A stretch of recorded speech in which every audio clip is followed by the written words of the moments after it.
This morning we are bringing to a conclusion our sermon series called People of Peace. And what we want to learn this morning is how people of peace go into the world as salt and light, because life depends on salt and sun. Now, it depends on other things too, but it certainly depends on salt and sun. Life cannot exist without these two things. It is salt that in our body maintains this balance from the outside of our cells and the inside of our cells. It's salt that actually has the electric charge that's essential to any physiological activity that we actually do. We need salt to live. We need the sun to live. The sun is what triggers vitamin D production in my body. Matter of fact, years ago, when I stopped working in camp ministry and I stepped into a pastor's role and was inside a whole lot more, I went to the doctor and he's like, dude, what's happened to your vitamin D levels? It's like, you either need to take vitamin D or get out more like you used to. This is essential to our life. And salt and sun, these are just daily things. We don't really think about them much. They're just common. They're around, but they're essential to life as we know it. And any beach fanatic would say, yeah, salt and sun, essential to life. We understand this. God uses common things. And you've heard me say many, many times from up here that God uses earthly means to accomplish his heavenly purposes. So it shouldn't surprise us when Jesus says to his disciples, you guys are salt and light. Common things, familiar to us. Like Paul said to the church in Corinth in 1 Corinthians 1:26, consider your calling, brothers. Not many of you were wise according to worldly standards. Not many were powerful. Not many were of noble birth. You guys are just salt and light. Essential to life, but things that we experience every day. So when Jesus said this phrase, you are the salt of the earth, you are the light of the world, he's speaking directly to his disciples, these common folks from Galilee, but they're in the midst of this large crowd. And I guarantee you, if you were just looking at that crowd, you wouldn't have been able to see the disciples and go, well, they look different. They're somehow unique. They were same ethnicity, same class, same appearance, probably wearing the same kinds of clothes. They were commoners. But Jesus was saying, you are salt and light. The very life I'm trying to give to this world is going to be somehow dependent on you common people. Jesus stands in the midst of them as he's speaking. He likely appears no different, a commoner among them. We read from the prophet Isaiah, there was nothing beautiful or majestic about his appearance, nothing to attract us to him. Here's just a common man among some common people that are following him, among this large group of common people that are there to listen to him. And that's when Jesus says, you are salt and you are light. But we all know there's something uniquely different about Jesus. As he stands there and speaks, divinity radiates from him. He's saying, taste and see, come close, experience who God is and what he has for you. And so he says to those disciples, as you experience this, you're going to go into this crowd and you're going to go even further and you are going to be the salt. You're going to be how they taste and see that the Lord is good. You're going to be the light. You're going to be the thing that reflects me to the world so that they can actually see me and experience me. 12, there's probably more than that there, but those 12 first disciples thinking, us? Really? But perhaps the 2% factor is true, that it doesn't take many to have a great effect. Robert Bellah, who was a sociologist at UC Berkeley, he said, the quality of a culture may be changed when 2% of its people have a new vision. Just 2%. So yes, 12 disciples can change the world. And Centerpoint, we hear the message today, you are salt and you are light. We should think, us? Yes, we too can have an impact on the world. God uses common things, common people like us. And he places us in common situations every single day where he expects us to be salt and light. Understand that right before he said, "You are salt and light," he said, "Blessed are you when others revile you and persecute you and utter all kinds of evil against you falsely on my account." Saying, this is the world you're in. It's a difficult place. It's going to be really challenging. Into that world, you are salt. You are light. The common world then and now is dark and it is decaying. It needs light. It needs salt. In a 2022 Gallup survey, 78% of Americans think moral values in the U.S. are getting worse. 78%. The next year, the same survey, 2023, 83%. A 5% increase. I didn't see that there was a 2024 one, so I don't know what it is now. But you can see more and more people look around and go, things aren't great. There's moral decline. This is a dark and decaying world that we live in. It seems that our society more and more looks like Isaiah 5:20, a people that calls evil good and good evil. It seems that as you look around, our society could easily identify with the last line of the book of Judges that says, everyone did what was right in his own eyes. Not a lot has changed. And people are noticing. Decaying. Dark. So you are salt applied to a decaying world. You are light applied to a dark world. We are people of peace, sent into this colliding kingdoms and cultures to spread salt and light. As the Romans would have said in the time of Jesus, nil utilius sole et sale. In case you haven't brushed up on your Latin recently, that means there is nothing more useful than sun and salt. That's what the Romans said in the time of Jesus. There's nothing more useful than sun and salt. And then Jesus says, guess what, guys? That's you. You are the light.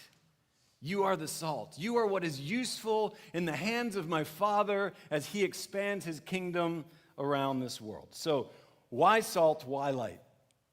What does salt do? Why was Jesus saying you are the salt of the earth? Salt is the only rock that we eat, by the way. It is a rock, sodium chloride or halite. It is a sedimentary rock that is in the ground because of the evaporation of ancient seas. So when you see for sale on the shelf, it says sea salt, everything's sea salt. There is no salt that was not once in a sea that now is a rock. So you could pay extra for it, but it's all sea salt. And salt is so common now that we don't even think about it. I mean, I went on to Walmart online and I could get it for 67 cents a pound. That's pretty cheap. We throw it on the ground to melt ice in the winter. It's like, whatever, it's just salt. But it wasn't always that way. Mark Kurlansky, in his book, Salt, A World History, said, from the beginning of civilization until about 100 years ago, salt was one of the most sought-after commodities in human history. It had tremendous value. And in the time of Jesus, when he's saying this to his disciples, you are the salt of the earth, Roman soldiers could receive a salarium. That was their pay, their salary. That's where we get the word salary. It was salt pay. That's how valuable salt was. So when we have the phrase, someone's not worth their salt, it means they're not worth what we pay them, because that's what soldiers could receive. It is hard to understand and realize the value of salt in the time of Jesus. So that when he says you are salt, he's saying you are precious, you are valuable, you are useful, you are needed in the hands of God for what he wants to accomplish. We know that salt preserves, salt flavors, salt heals, salt strengthens, salt makes us thirsty. When Jesus said you are the salt of the earth, what exactly did he mean? Did he mean all those things? Did he mean one of those things? Can't be totally sure, but most commentators agree at least on two. He meant you serve as preservation in the world, and you serve as flavor to the world. Because salt preserves, salt slows corruption. If you kill any animal for meat, you've got about 30 minutes before flies lay eggs, before bacteria goes so rampant that the meat is no longer good to be consumed. But salt slows what's called water activity and can hinder all that to where it lasts far longer. So maybe Jesus said, you guys are the salt and the dead meat of society. You are serving to slow corruption, to preserve it long enough that you'll be able to show them God's goodness. Because without Christ, they are dead. So he puts the salt out there to preserve an environment where at least they can taste and see that the Lord is good. Because salt flavors. Job 6:6, don't people complain about unsalted food? Didn't know that was in the Bible, did you? Does anyone want the tasteless white of an egg? Salt tastes good to us. So you eat one potato chip and you're like, why do I keep eating these? The salt keeps us going back. Jesus said, you are the salt of the earth. You have a flavor that should keep people coming back for more. And so Paul writes to the Colossians saying, let your speech always be gracious, seasoned with salt. Oh, that people would want to hear the words that we speak. Gracious, that it would cause them to rejoice in what they hear, that they would have just the right amount of salt on our words, that they say that again. I want to hear that one more time. This is us, preserving long enough so that they can taste and see that the Lord is good. Now, salt doesn't exist just for itself. Nobody just eats salt like for a meal, right? We add it to things. It's kind of this thing that you don't always see unless it's like crusted on the baked potato or something, but it's hidden, but it's powerful. It's noticeable. We detect it once we taste it, even if we didn't see it at first.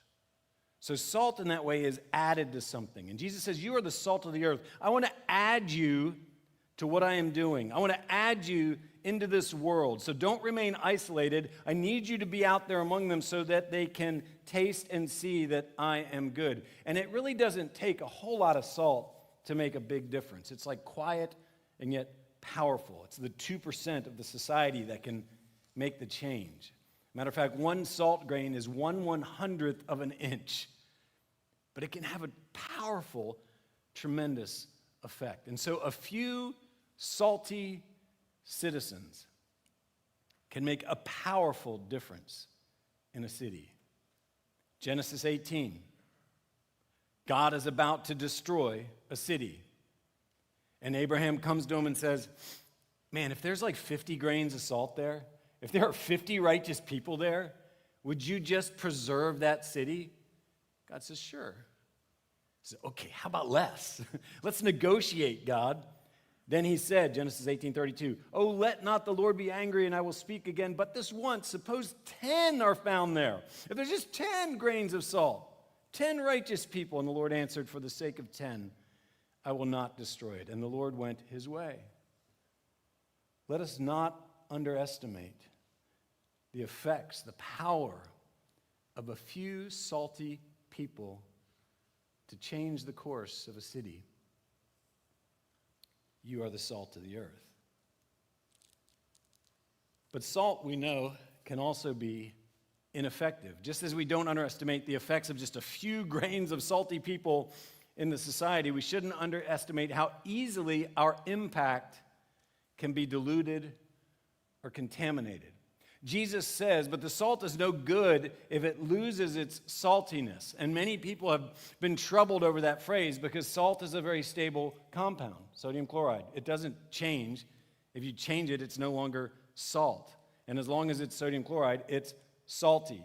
Sodium is perfectly happy to share an electron with chlorine. and say, let's just be married and get along and be happily ever after, That's how salt is. So when he says how it loses its saltiness, people are like, well, that can't even happen. But salt could become diluted as we're added to the world if we allow there to be more of the world in us than gospel in us. Then we're no longer really salty or flavorful to the world. And so to remain salty, we need to be sure that we are diligent about getting rid of whatever makes us diluted, whatever makes us contaminated, whatever would make us ineffective. We can be diluted when we speak the same language as the world, when we have the same habits as the world, when we simply have the same pursuits as the world. And there we are in the midst of a crowd, and Jesus says, you are salt and light. And they're like, well, they look just like us. They act just like us. They've lost their saltiness. And many of you understand that you know that the longer you go on in that particular sin, that particular thing that you know is diluting you,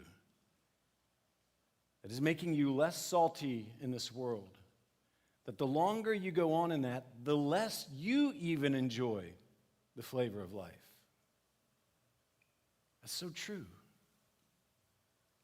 And so we need to rid ourselves of these things that dilute us, that contaminate us. And we will find that life is even more flavorful to us. The gospel is all the more powerful to us. And we will taste all the more salty to the world. And then we will be eager to get out of the shaker. But some of you are stuck in the shaker, right? There's so much of the humidity of the world around you that nothing comes out of the shaker. So what do? You add rice, right? Put rice in the shaker to absorb that. Maybe that rice is just like us going to Jesus. More of the word in us. More prayer. More time in fellowship. More gospel community. So that we grow in the gospel so much that when the shaker is tipped, we just go out easily. And we flavor life with the gospel. And people want more of it. You are the salt of the earth. And you are the light of the world. So what does light do? It's hard to imagine in our day, not having a switch, just walking into a room and boom, we have light, or just turn it off and it's dark. It's hard to imagine what it would take to maintain a lamp and oil and to constantly have a flame, and if it went out, you're like, oh, now we got to figure out how to start a flame again. We don't relate to that at all. But the ancient world did, and it was an incredibly dark place. I'm sure people went to sleep far earlier than we do because they didn't have lights just to turn on all the time. Dimly lit by candle and firelight, these guys understood what it meant, the contrast between darkness and light. What does light do? Light exposes things, it reveals things, but light also gives us hope. It brings life. It exposes deeds in the dark. It announces the presence of life. It enables life. It exposes deeds in the dark. It exposes things in the dark that we would probably rather have people not see, or sometimes even things we would rather not see. It exposes danger. When I was in college, I took my wife Carla caving. And we were going up this one shaft in the cave, and I turned the light, and there was a bat on the wall about 2 feet from our faces. And and I thought, this is amazing. I reached out and I ran my finger down the back of the bat, and it hissed and started opening its wings. And Carla opened her wings and looked like she was about to, okay, enough cave for me.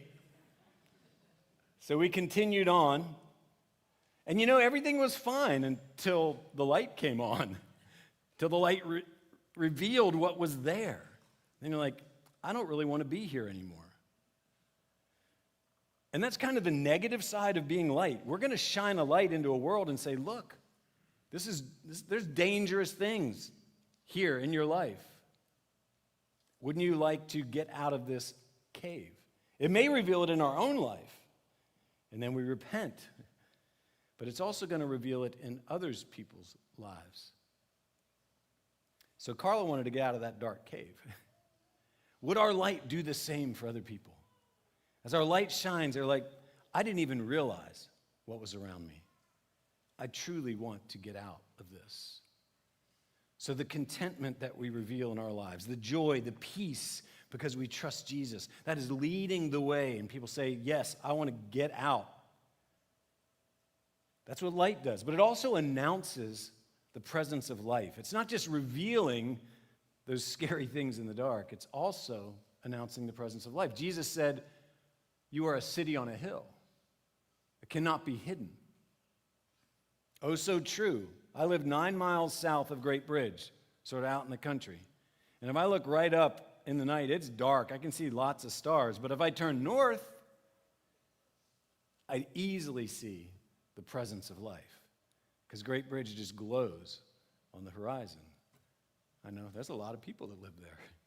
That's the presence of life, that we would be the same. People would see it and go, I know there is life there. I know there is hope there. Like when Carl and I were backpacking the Appalachian Trail and had a really, really terrible, difficult night, and we hiked all through the dark, all through the night to get away from some people that were harassing us. And in the morning, the light was just starting to come, and it was all misty, and we saw lights. And we come through the fog, and it was Graymore Monastery on the Hudson River. And the monks of Graymore Monastery said, come here, spend the night here. They fed us breakfast. But seeing those lights was like hope. We're out of the dark. We're at a place where there's the presence of life. And light enables life. This is what we're doing, guys. We are the light of the world. We're exposing things in the dark. We are the presence of life in a dark community. Enabling life. No light, no life. It's just the way it goes, unless you're a deep sea organism that's living around a thermal vent somewhere. But we don't want to be that. In the spring of 2021 in France, 15 researchers went for 40 days and they lived in a dark cave. And they monitored their sleep patterns. And over 40 days, they discovered that they averaged 30 sleep cycles. One person only had 23. Because living in total darkness messes you up. It messes up your cycles, your mood, your health. We need light for our own physical life and health. So it's also true spiritually. People need the light. And praise God, Colossians 1:13, he has delivered us from the domain of darkness, transferred us to the kingdom of his beloved Son, a kingdom of light. And we're called, now that we have been transferred, we're called to shine a light back into the cave. Say, look, there's bats. Look, there's the presence of life out here. Come out. Things grow out here. There's life out here. We are that light. We, us common people. Charles Spurgeon said, the Bible is not the light of the world. It is the light of the church, but the world doesn't read the Bible. The world reads Christians, and you are the light of the world. You're the light of the world, which means the only light within us is the light that Christ has shined on us. We are reflectors of the light of Jesus. Just like your saltiness depends on being with Jesus, spending time with Jesus, so our light depends on the same thing. Daily time in the Word, daily time in prayer. It reminds us of who Jesus is and all that he has done. And as that light shines into us, the gospel light shines into us, then we can reflect it. Then we have a light to actually show the world. We shine when we work out our salvation, is what Paul said in Philippians 2:12. Work out your salvation with fear and trembling, for it is God who works in you both to will and to work for his good pleasure. Do all things without grumbling or disputing, that you may be blameless and innocent, children of God without blemish in the midst of a crooked and twisted or a dark and decaying generation, among whom you shine as lights in the world. This is our calling. And you shine best when the salvation that you have received is reflected back out, when it becomes visible and obvious to all. So Jesus said, Matthew 5:16, let your light shine before others so that they may see your good works. In other words, he's saying, let your light shine, and he's equating that with good works. The way your light shines is by your good works in this world. And the word good there truly could be translated, probably should be translated beautiful.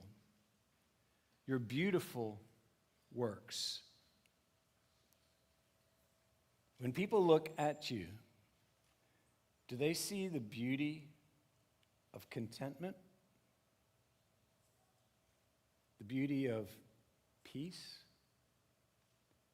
Do they see the beauty of compassion? The beauty of generosity? The beauty of forgiveness? Do they see the beauty of one who is willing to say, I'm sorry, I sinned against you? This is the light of the world. This is the beautiful works that we as Christians do. And it really doesn't take much light to have a great effect, just like it doesn't take much salt. The moon is a beautiful work. It shines beautifully in the night sky, but the moon only reflects 13.6% of the light it receives. But it's magnificent. And by the full moon's light, Carla and I took a walk the other evening, and it was like walking in the daylight. There was long shadows, you could see everything. It was enough light. It wasn't all the light of the sun, but it was enough. And I decided to test it. I was like, what if I take a match in my closet where there's no light? And sure enough, and Carla wanted to see too, she was like, let me come in. So I just lit a little, I had a lighter, but it's like lighting a match. I could see everything in my closet just by that little tiny flame. It doesn't take much. But I guarantee you, the match light in my closet wasn't enough to grow plants. It wasn't enough to produce life. But you know what? Praise the Lord, we're not called to give new life to people. That's not our responsibility. We're simply reflecting the one who can. This is what our light is doing. It's reflecting Jesus to others, who is the light of the world, John 8:12. And whoever follows me will not walk in darkness, but will have the light of life. This is what we're doing. You are the light of the world. And just like salt, he said, could lose its saltiness, be diluted, be contaminated, so apparently light can be hidden. Because he said, don't, hide it under a bushel. No, I'm going to let it shine. Anybody sing that song as a kid? Yeah. We don't want to hide it. And letting our light shine, what is it doing? It's adorning the doctrine of God. It's illuminating the truth of who God is and all he has done, as Paul said to Titus in 2:10, so that in everything they may adorn the doctrine of God our Savior. We have a Christmas tree. It's sitting outside right now in some water. We haven't had the opportunity to set it up, but we will soon. And when we take that in the house, what's the first thing you do besides put it on its stand? You put the lights on first, right? So there's all the lights on the tree, and then we will get out our ornaments. And in the Hardesty house, ornaments tell a story. So we've been collecting ornaments ever since the first year of our marriage that tell a story, that are something significant about what God did or something we experienced in life or some place that we had visited that year. And so we have, going on 38 years of memories on the tree. And we also gave them to our children to tell the story of their lives that year. So when lights are on the tree, and every year when we hang ornaments, we're retelling the story. Remember this? Remember this? Remember what God did here? Remember how hard that year was? We're retelling the story, and the lights on the tree are shining on the story, illuminating the story. That's what we're doing. You are the light of the world. We're simply shining light on the story of who God is and what he has done. We're like stained glass windows in that way. Where stained glass windows in the past were built because people couldn't read, but they could see the story of the gospel in the stained glass images. And as light came through, it illuminated the very story. And that's like what we are. Like the child who walked into the cathedral with her mom and looked up at the beautiful stained glass windows and said, "Who are those people?" And the mom said, "Well, those are the saints." And the child said, "Oh, so the saints let the light in." That's what we do. You are the light of the world. And as the light of God shines on our lives, it should reveal the story of who God is and all that he has done. 2 Corinthians 4, 5, and 6. For what we proclaim is not ourselves, but Jesus Christ as Lord, with ourselves as your servants for Jesus' sake. For God, who said, let light shine out of darkness, has shone in our hearts to give the light of the knowledge of the glory of God in the face of Jesus Christ. So the more time you spend with Jesus, the more people are going to see the story of God and all that he has done in your life. This is what was said of Peter and John when they're taken before this council, and when they saw the boldness of Peter and John and perceived that they were uneducated, common men, they were astonished, and they recognized that they had been with Jesus. You are the salt of the earth. You are the light of the world. When people see you, will they go, that person's been with Jesus? This is what we're called to. So what does all this do? The passage we were looking at, verse 16, in the same way let your light shine before others so that they may see your good works and give glory to your Father who is in heaven. This is the end goal. That people would give glory. And in the New Testament, giving glory often means just speak the truth. That they would speak the truth, that they would give glory, that they would testify of who God is and what he has done. And this changes us. When we are like this, salt and light, it continues to change us. Jesus said, give and you will receive. Your gift will return to you in full, pressed down, shaken together to make room for more, running over and poured into your lap. The amount you give will determine the amount you get back. And you immediately think of money. There's no context of money when he gave that verse. You know what he just said right before it? Love your enemies. Do good to others. Be compassionate. Do not judge others. Forgive others. And by the way, give and you will receive. So when you hear that verse used for money, just take them back and say, hey, let's go back to Luke 6. What's he talking about? He's talking about good deeds. Beautiful things that you do that reflect Jesus to the world. And when you do that, you know what? You will receive back. You will be reminded of all that God has done for you. The only way people can taste and see that the Lord is good in your life if you have tasted and seen that the Lord is good. The only way that you can shine the light of Christ into this world is when you have received that light and you're reflecting it back. This is what will change a decaying and dark world. 1 Timothy 5:25, good works are conspicuous. I love that. I want a t-shirt. Good works are conspicuous, and even those that are not cannot remain hidden. You live like this, it'll be very conspicuous. That person is salty. It tastes good. I want more of whatever they have.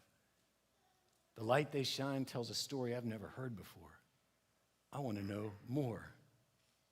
We are the sermons that people will see. They're not going to hear me preaching, but they'll see you.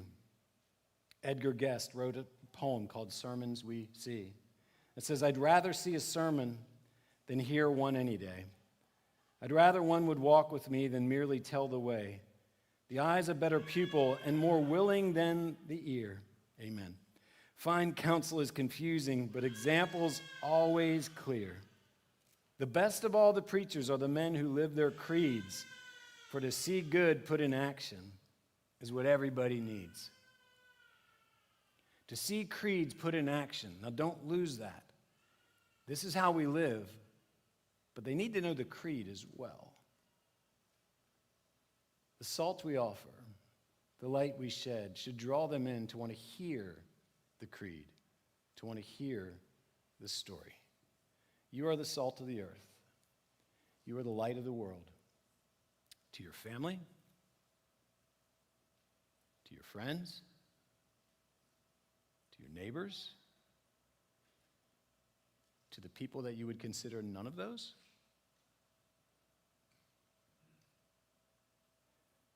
Let them see your beautiful deeds. Let them hear your creed. And let them glorify, testify to the truth of who God is and all that he's done. so that they too can worship.